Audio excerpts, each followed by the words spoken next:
guys, no be small thing. Welcome back to the voice update. So at this point, I will say Very Dark Man is the only Instagram activist that is currently enjoying this country right now. I have said it before and I will say it again. If you want to win the heart of Nigeria, just come out and start speaking the truth. In fact, just come out and start speaking for the people and for the voiceless, and you will become so popular. And this is exactly what Very Dark Man took advantage of. And today, the guy, the shop life. Very Dark Man was in Ghana a few days ago, where he actually linked up with one of the biggest Ghana rappers, Sarkodie. And today, Very Dark Man does share his first private jet experience as he was spotted on a private jet with his best friend Coco P, shopping life and having a good time. So, guys, here's the video. Don't forget to subscribe. You guys already know what time it is. Go by the name Sarkodie. Guess who's in GH? One and only VDN. You know the vibe. If you play with success, you're gonna learn, my nigga. You're gonna learn the hard way. Don't play.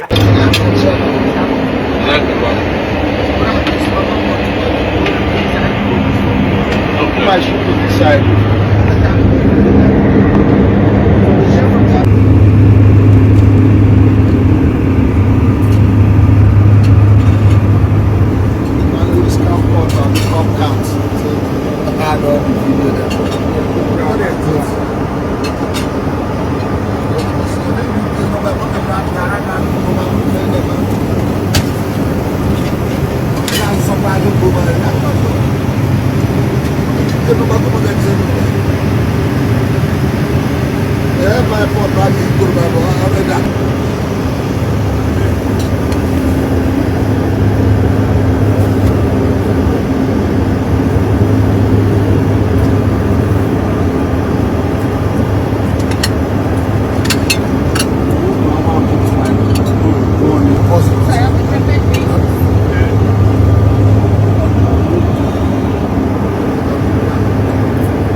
I just bring randomly, I will just explain. Come on. Go back to Anaba.